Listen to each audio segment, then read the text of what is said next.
रूस और यूक्रेन के बीच युद्ध की जड़ यूक्रेन के नाटो की सदस्यता है। ये नाटो का गठन उसी समय हुआ था, नाटो था, वार्सो पैक्ट था।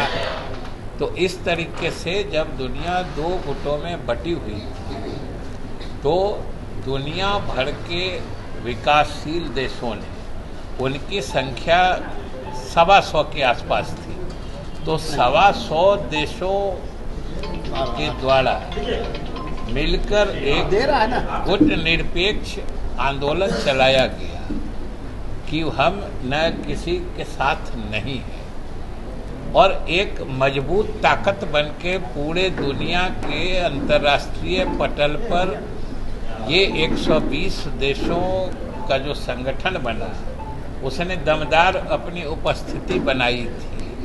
और भारत के लिए तो गौरव की बात है कि 120 देशों के इस संगठन का नेतृत्व करने वालों में भारत था।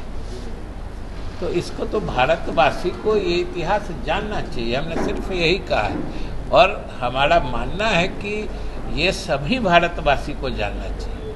बहुत सारी चीज़ें आज हो रही हैं, धीरे धीरे समय बदलता है, राजनीतिक परिदृश्य बदलता है, अंतर्राष्ट्रीय जो कूटनीतिक माहौल होता है वो बदलता है, उसमें सभी चीज़ों की प्रासंगिकता बदल जाती है। हम तो कल कुछ हमारे पत्रकार मित्रों ने ही बात की थी, तो हमने बताया था कि वैसे कितना बदलाव हुआ है या क्या बदलाव हुआ है, इसकी आधिकारिक जानकारी हमें नहीं है।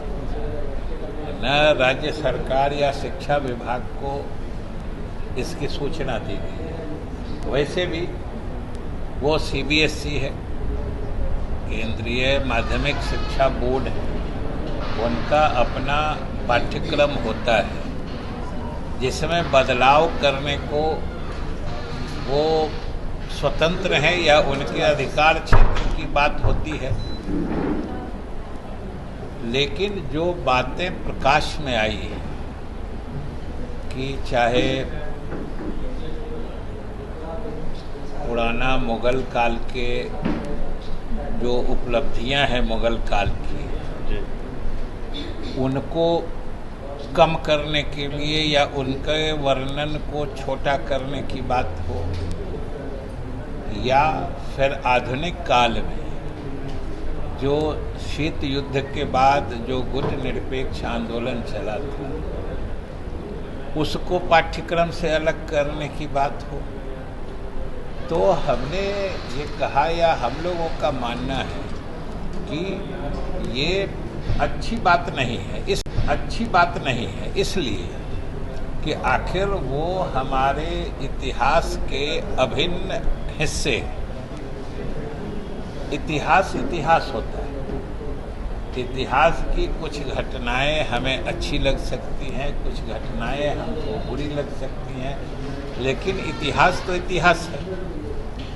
अच्छी घटनाओं से लोग सीख लेके बड़े मनोबल से काम करते हैं, कोई गलत चीज़ हो जाती है तो उससे सीख लेके अपने में सुधार करते हैं।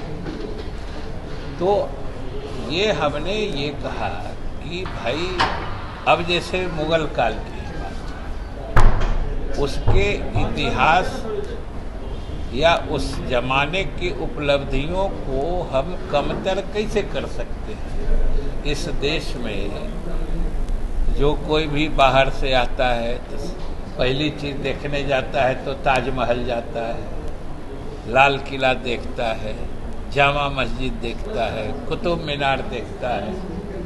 तो ये सब चीज़ें तो उस काल की उपलब्धियां हैं, और उस काल में जो इस देश में विकास हुआ उसकी निशानी है। तो उसको इतिहास से कैसे अलग किया जा सकता है, ये जाहिर सी बात है। उसी तरीके से द्वितीय विश्व युद्ध के बाद जब पूरी दुनिया